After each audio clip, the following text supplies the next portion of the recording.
আসসালামু আলাইকুম। আমন্ত্রণ জাগো স্পোর্টসে, সঙ্গে আছে আমি আফরিন সুমনা। শুরুতে জানিয়ে দিচ্ছি সংবাদ শিরোনাম। বাংলাদেশ সিরিজের জন্য অস্ট্রেলিয়ার ওয়ানডে ও টি-20 দল ঘোষণা, নেই কামিন্স স্টার্ক। শেষ ওভারের নাটকে বেঙ্গালুরুর কাছে হেরে মুম্বাইয়ের বিদায়। এইচপির স্পিন বোলিং কোচ হলেন Razzak.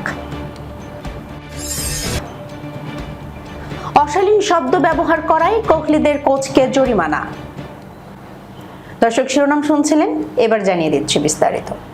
Pat Cummins, Mikel Starc ও জশ হ্যাজেলউডদের ছাড়াই বাংলাদেশ সফরে আসছে অস্ট্রেলিয়া ক্রিকেট দল। 3 ম্যাচের ওয়ানডে ও সমান সংখ্যক টি-20 সিরিজের কোনো ফরম্যাটে তারা না থাকলেও অস্ট্রেলিয়ার দল তারকা সমৃদ্ধ।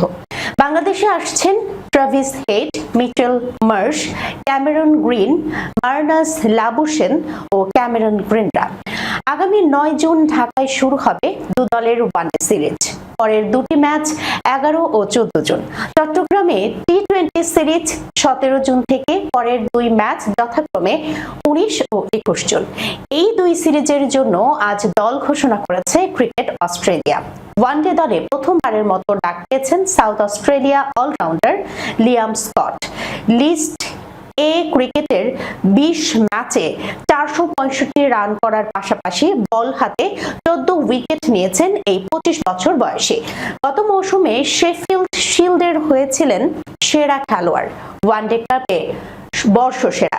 এখনো আন্তর্জাতিক অভিষেক না হওয়া জোভেল ডেভিসকে অন্তর্ভুক্ত করা হয়েছে অস্ট্রেলিয়ার টি-20 দলে। আইপিএলে ব্যস্ত ওয়ানডে অধিনায়ক প্যাট কামিন্স, জশ হ্যাজেলউড ও মিচেল স্টার্ক কিছুদিন আগেই চোট থেকে ফিরেছেন। এই কারণেই তারা বাংলাদেশ সিরিজে নেই। 3 জনই দেশে ফিরে বাংলাদেশের বিপক্ষে টেস্ট সিরিজের প্রস্তুতিতে মনোযোগ দেবেন। আচ্ছা, টি-20 দলে গ্লেন ম্যাক্সওয়েলের অনুপস্থিতির কারণে ফ্র্যাঞ্চাইজি লিগ, তিনি মেজর লিগ ক্রিকেটের পুরো আসরে খেলতে যুক্তরাষ্ট্রে যাচ্ছেন। সেখানে ওয়াশিংটন ফ্রিডমের হয়ে খেলবেন স্টিভ স্মিথের সঙ্গে। স্টিভ স্মিথও বাংলাদেশের বিপক্ষে টি-20 দলে জায়গা পাননি, যদিও চলতি বছরের শুরুতে বিশ্বকাপের জন্য শেষ মুহূর্তে তাকে দলে ডাকা হয়েছিল।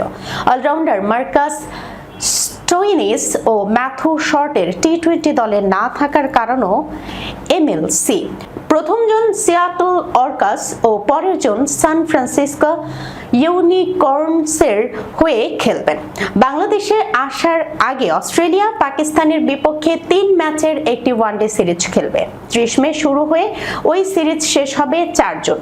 Mitchell Marsh, Xavier Bartlett, Alex Carey, Cooper Connolly, Ben Dwarshuis, Nathan Ellis, Cameron Green, Travis Head ও অ্যাডাম জাম্পা। রোমাঞ্চে ভরা এক ম্যাচে শেষ বলে জয় তুলে নিয়ে প্লে অফের পথে রয়্যাল চ্যালেঞ্জার্স বেঙ্গালুরু। রোববার রায়পুরে মুম্বাই ইন্ডিয়ান্সকে 2 উইকেটে হারিয়ে নিজেদের অবস্থান আরও শক্ত করেছে তারা। একই সঙ্গে 5 বারের চ্যাম্পিয়ন মুম্বাইয়ের বিদায়ও নিশ্চিত হয়েছে আইপিএল এর প্রথম পর্ব থেকেই। 167 রানের লক্ষ্য তাড়া করতে নেমে শুরুতেই ধাক্কা খায় বেঙ্গালুরু। মাত্র 39 রানে হারায় 3 উইকেট। টানা দ্বিতীয় ম্যাচে 0 রানে ফেরেন বিরাট কোহলি। দেবদূত পাডিক্কাল, রাজাত পাতিদার ও জ্যাকব বেথেলও ব্যর্থ হন। দলের বিপর্যয়ের মধ্যে একাই লড়াই চালিয়ে যান ক্রুনাল পান্ডিয়া। ক্রাম্প নিয়েও 46 বলে 73 রানের দুর্দান্ত ইনিংস খেলেন তিনি। তার ইনিংসে ছিল 4-4 ও 5 ছক্কা। 18তম ওভারের শেষ বলে আউট হওয়ার সময় বেঙ্গালুরুর দরকার ছিল 12 বলে 18 রান। 19তম ওভারে দুর্দান্ত বোলিং করেন বুমরা। 4 ওভারে মাত্র 20 রান দিয়ে শেষ করেন তিনি। তবে শেষ ওভারে চাপ সামলাতে পারেননি তরুণ পেসার রাজ বাওয়া। ওয়াইড, নো বল ও অতিরিক্ত রান দিয়ে ম্যাচ বের করে দেন প্রতিপক্ষকে। শেষ বলে দরকার ছিল 2 রান। নাটকীয় রান আউটে বাঁচার পর দ্বিতীয় রান সম্পন্ন করে জয় নিশ্চিত করেন বেঙ্গালুরুর ব্যাটাররা। এর আগে মুম্বাইয়ের হয়ে তিলক বর্মা 57 ও নামান ধীর 47 রান করেন।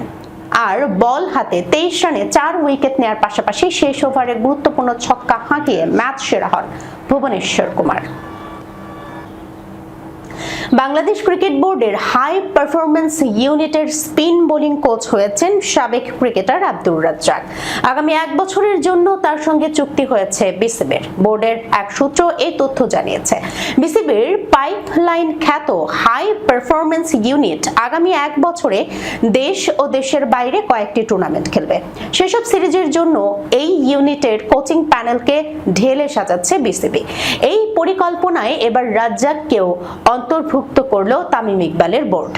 আমিনুল ইসলাম বুলবুলের বোর্ডের পরিচালক হিসেবে দায়িত্ব পালন করা আব্দুর রাজ্জাককে এবার এইচপির স্পিন বোলিং কোচ হিসেবে নিয়োগ দেওয়া হলো। এর আগে এইচপি দলের প্রধান কোচ হিসেবে নিয়োগ পেয়েছেন জাতীয় দলের সিনিয়র সহকারী কোচ মোহাম্মদ সালাউদ্দিন। তিনি ছাড়াও এইচপি ইউনিটের কোচ হিসেবে থাকছেন সোহেল ইসলাম, তুষার ইমরান, কলিমোর, রাজিন সালেহ ও তালহা জুবাইররা। আগামী মাসে জিম্বাবুয়ে এ দলের বিপক্ষে সিরিজ দিয়ে নিজের কাজ শুরু করবেন রাজ্জাক, সালাউদ্দিনরা। 2021 সালে সব ধরনের ক্রিকেট থেকে অবসরের পর বিসিবির নির্বাচক প্যানেলের দায়িত্ব পান রাজ্জাক। 4 বছর কাজের পর বিসিবির গত নির্বাচনের আগে পদত্যাগ করে খুলনা বিভাগীয় ক্রীড়া সংস্থা থেকে পরিচালক পদে নির্বাচন করেন তিনি। বিনা প্রতিদ্বন্দ্বিতায় নির্বাচিত হওয়ার 6 মাস না পেরোতেই সেই বোর্ড ভেঙে যায়। আগামী 1 জুন শুরু হবে জিম্বাবুয়ে সিরিজের ক্যাম্প। 3 জুন জিম্বাবুয়ে এ দল বাংলাদেশ এইচপি বিভাগের সঙ্গে খেলতে আসবে। এরপর 8, 10 এবং 13 জুন ওয়ানডে সিরিজ মাঠে গড়াবে বগুড়া এবং রাজশাহীতে। সীমিত ওভারের লড়াই শেষে তাদের মধ্যকার 2টি 4 দিনের ম্যাচ গড়াবে সিলেট আন্তর্জাতিক স্টেডিয়ামে। হোম সিরিজের পর জুলাইয়ে বাংলাদেশ এইচপি দল সফর করবে দক্ষিণ আফ্রিকায়। সেখানে তারা 3টি 1 দিনের ম্যাচ এবং 2টি 4 দিনের ম্যাচ খেলবে। এরপর 15 আগস্ট থেকে 15 সেপ্টেম্বর পর্যন্ত অস্ট্রেলিয়া সফরে থাকবে বাংলাদেশ এইচপি।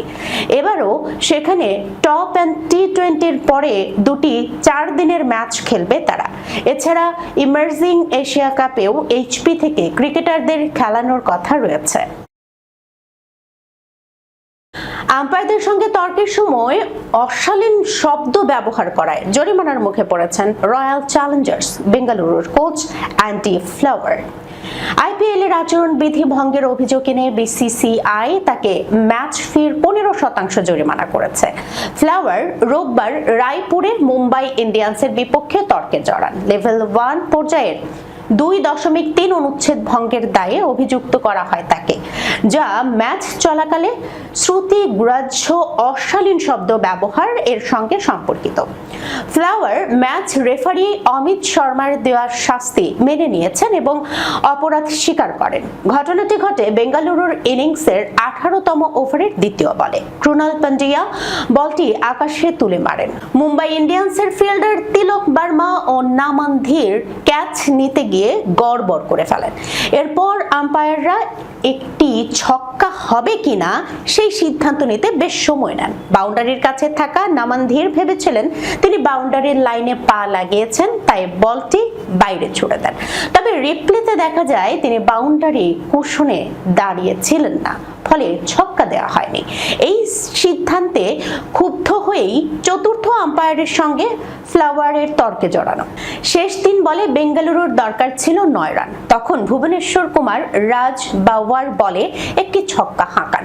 শেষ বলে রাকেশ সালাম ও ভুবনেশ্বর 2 রান নিয়ে দলের জয় নিশ্চিত করেন। এই জয়ের ফলে 11 ম্যাচে 14 পয়েন্ট নিয়ে তারা পয়েন্ট টেবিলের শীর্ষে উঠল। অন্যদিকে মুম্বাই ইন্ডিয়ান্সে প্লে অফের দৌড় থেকে ছিটকে গেছে। দর্শক, এই ছিল এখনকার মতো জাগো স্পোর্টসে যাবার আগে শিরোনামগুলো জানাচ্ছি আরো একবার। বাংলাদেশ সিরিজের জন্য অস্ট্রেলিয়ার ওয়ানডে ও টি20 দল ঘোষণা, নেই কামিন্স স্টার্ক। শেষ ওভারের নাটকে বেঙ্গালুরুর কাছে হেরে মুম্বাইয়ের বিদায়। এইচপির স্পিন বোলিং কোচ হলেন রাজ্জাক।